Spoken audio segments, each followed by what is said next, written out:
It's time for Supply Chain Now Radio, broadcasting live from the supply chain capital of the country, Atlanta, Georgia.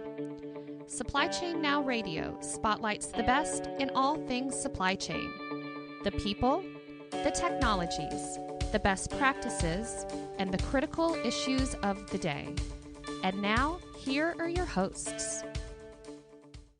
All right, good afternoon. Scott Luton here with you live on Supply Chain Now Radio. Welcome back to the show.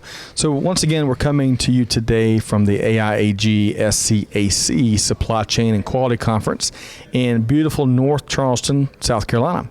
This conference is dedicated to the world of automotive, and we have been meeting with a wide variety of the leading industry thought leaders that are here participating. Big thanks to our conference broadcast sponsor, the Effective Syndicate, for making our coverage possible.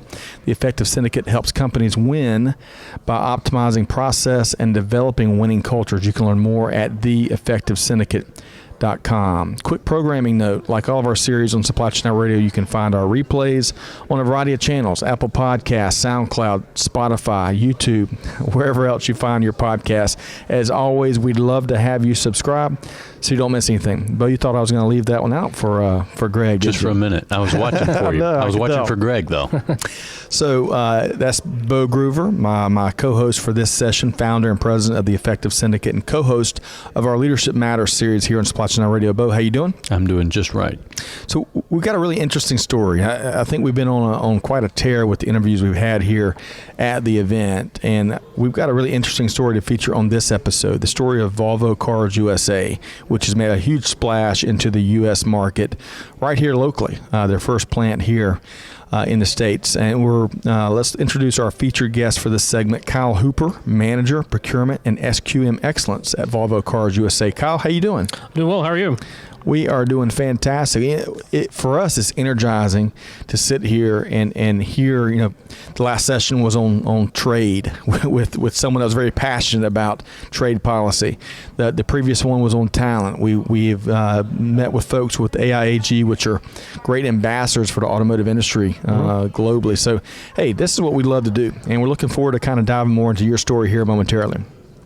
All right, so on that note, Kyle, before we talk about Volvo and the neat story y'all been building there, let's get to know Kyle. So tell us more about yourself. Originally from Oklahoma, went to the Oklahoma State University. Go Cowboys! That's right. After attending Oklahoma State, I went to work for a aerospace company dealing with high reliability electronics and space applications, defense applications. Worked in the supplier quality area there. After that, I moved on to a Tier 1 automotive supplier in Tulsa, Oklahoma, specializing in natural gas fuel systems and also on and off-road instrumentation. So aerospace and automotive, you've got considerable experience in two of the mainline manufacturing industries driving the economy ahead, huh? Lots of experience in that. Lots of testing experience, looking at space applications. There's really no room for error, and really trying to focus in on who the right suppliers are, the right level of quality, and how we can deliver to our customers in a good way. Love that. And you probably just touched on a little bit there, but tell us about your role specifically at Volvo. So my role at Volvo is predominantly process management, looking at how we utilize and focus our people in the right areas. Sustainability is also another area of my responsibility, looking at how we utilize our natural resources, carbon footprint with our supply base, and also looking at digitalization. How do we use our systems in the right way to communicate and collaborate with our suppliers? Man, so I heard three big, huge buckets. You must have three big plates. Just the sustainability piece alone, especially at an automotive organization, that's a full-time job and then some, right? Yes, it is. We have lots of initiatives going on currently with sustainability. Looking at our carbon footprint from our suppliers, how do we go about reducing that? Introducing 25% of our plastics made from recycled material by 2025, and also looking at it from a material standpoint for cobalt sourcing and having full traceability of that by the end of this year. Outstanding. So 25% of all the plastics going into vehicles to be reduced by 2025. Did I hear that right? 25% of recycled plastic. Oh, I gotcha. Sorry. Those are big, lofty goals. BHAGs. Love that. BHAGs. Yeah, right? Big, hairy, audacious goals. All right. So, continuing with the Volvo Cars USA story here. So, you're part of the first U.S. plant that Volvo has ever had. So, tell us more about what brought that decision for the company. Well, I think if you look at our product strategy since we were acquired by Geely in 2010, that we really wanted a presence here in the U.S. And around 2015, we really saw a big turnaround in the U.S. market, and we came to the realization that we need to have a presence in North America. And Charleston was the area for that. That really kicked off the project in 2015. And here we are 4 years later with full-scale production going for 1 year now, and already looking at sourcing for our second car. Fantastic. How many cars per day roll off the line? Around 182. Every day. At the moment. And I wonder, we were talking before we went live, the styling of Volvo is just off the charts right now. And to me, it's one of the best looking styling design language, I think is what they call it, across all of the areas. Did that change, as far as you know, in 2015 when they came here? Was that part of the same transformation? Part of the same transformation, and really looking to how we can create a more stylish car that appeal to our customers in a better way. And I think you really see that now with our cars that we have on the road. With the latest, with the S60 sedan that we make here in Charleston, even going back to the first vehicle in our SPA product line, the XC90, right. Which is the second vehicle which we will be producing here in Charleston. It's 2022 and 23. Awesome. That's just fantastic. Lots of growth, expansion. Good to hear. All right, so you've kind of just touched on what Volvo makes here in South Carolina, but where do they go? They're shipped all over the globe. They roll out to the port here in Charleston, and they're shipped to China, to Europe, all over the world. So, we had someone on with the South Carolina Port Authority this morning, Micah Malice. So it sounded. I bet y'all have a pretty tight working relationship with the ports. We have a good relationship with the port. We depend on them a lot as we have material coming in from our suppliers, and also material or completed cars going out. So, when we think about all the growth that you've been describing, what are, and maybe Bo, you've already nailed it, the exceptional styling, maybe the design is ahead of its time, but what else is driving the growth? What's this incredible levels of interest in the Volvo products?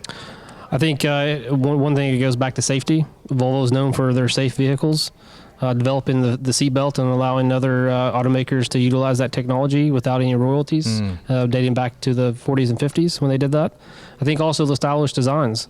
They're really good-looking cars, incredible. The S60 that I have is awesome. I love to drive it. So yeah, I think it's the design and just the function, practicality, maybe, right? The simplicity. I think no matter how complex cars get, at some point people buy them because the way they look, right? I mean, I'm not saying it's the main reason, but when you take everything else away, somewhere in there, people think, man, that's a good-looking car. And I think it's the styling, certainly the safety reputation that Volvo has, and I think you guys have a really good quality reliability reputation as well. We do. So that's a winning combo. So you're saying there's still an emotional attachment between humans and automobiles. I'm worried about the upcoming generation because it just doesn't seem to be there. But for, I think, those of us over 30, yes, we still love our cars and we love the way they look. All right, so let's kind of switch gears for a second, no pun intended, about the Volvo Cars USA story. And let's go a little bit more agnostic. I know Bo has been, one of his interests have been kind of seeing what industry trends have been on our interviewees' radar. Yeah, so, I mean, as you're thinking about things, Kyle, what are one or two trends that you're aware of, you're watching, maybe even you're worried about when you look out at your horizon? You've got multiple hats that you're wearing. What are the things that you kind of keep an eye on or you're aware of? I would say probably one of the biggest ones right now is electrification, moving in towards maybe a fully electric vehicle, and even hybrids here in the U.S., with all of our cars having an electric option in the future. Big focus on that right now within Volvo. Also sustainability, how we take care of our natural resources. I mentioned CO2 footprint, recycled plastics. Really, those are some of the two big initiatives that we have ongoing with Volvo Cars, and additionally with autonomous drive as well. Okay.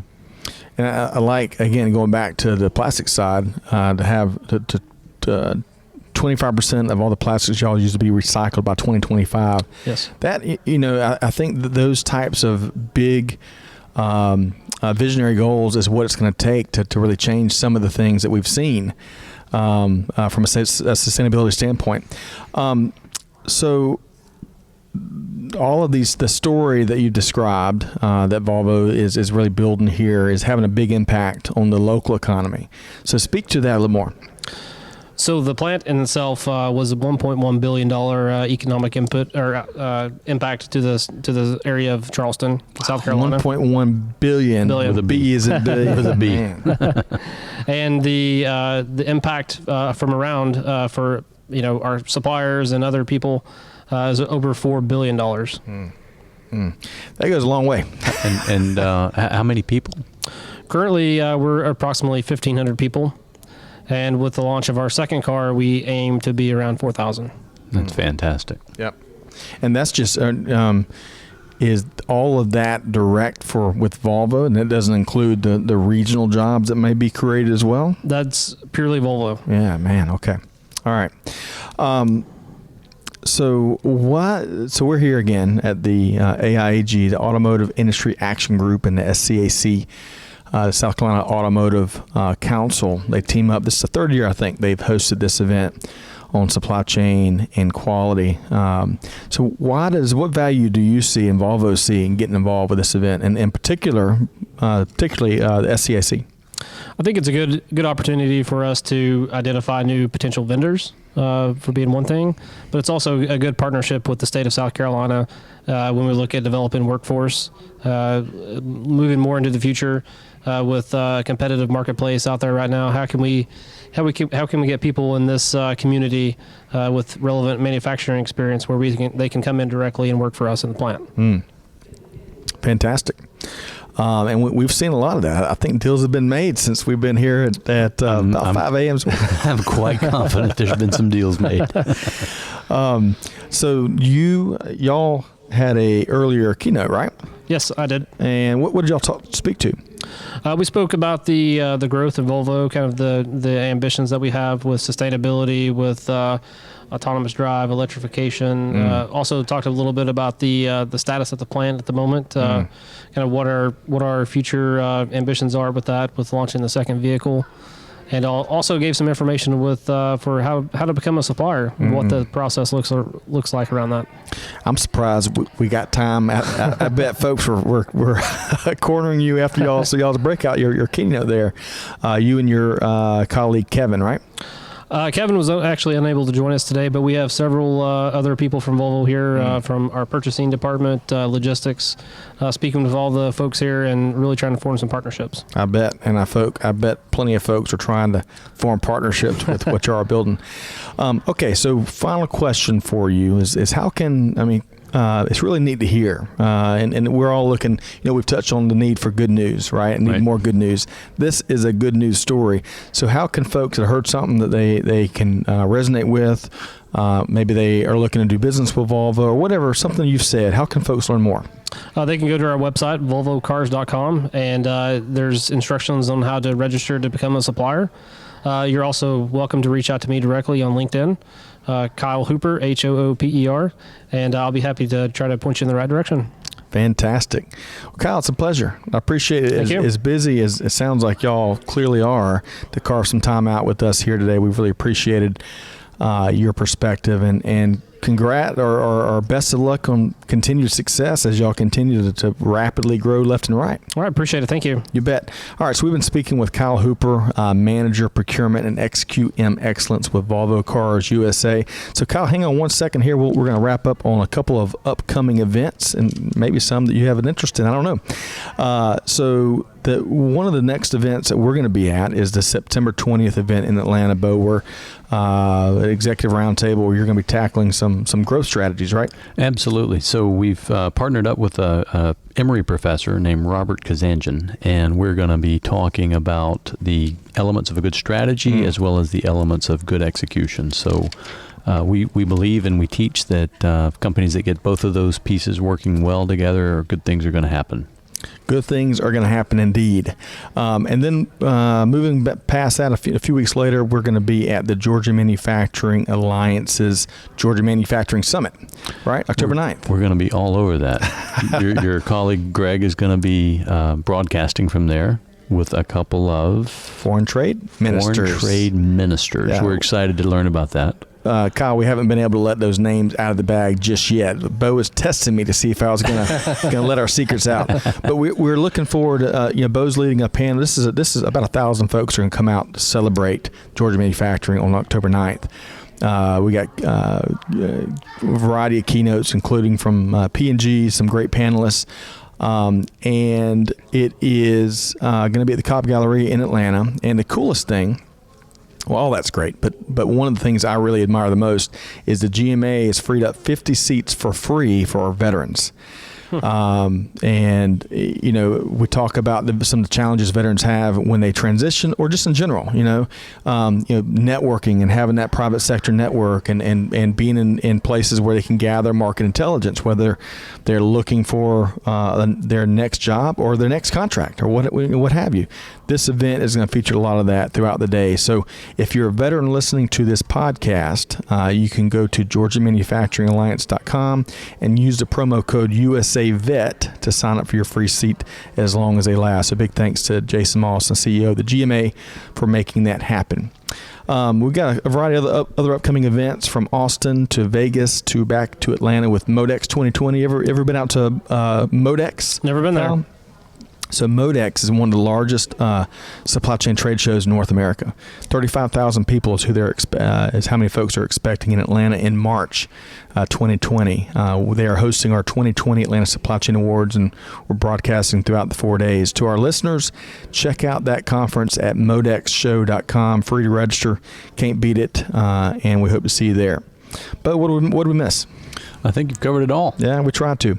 If you want to learn more information on any of these events we're going to be at, you can go to our events tab at supplychainradio.com and learn more. Or, if you're interested, whether it's Bo's event he described or any of these other ideas that we've mentioned or events or resources, you can shoot us a note to connect at supplychainnowradio.com, and we will try to track the information down for you. So big thanks once again to our guest today, Kyle Hooper, Manager Procurement and SQM Excellence at Volvo Cars USA. We look forward to checking back in on as y'all move from how many employees to 4,000 right around the corner? 4,000. Man, 1,500 today, 4,000 around the corner. Those are great stories to hear about, great growth stories to hear about. Thanks for joining us. Thank you. Bo Groover, always a pleasure. Don't go too far. We've got a couple more sessions to wrap the day up. Appreciate the effective syndicate support as we cover this conference.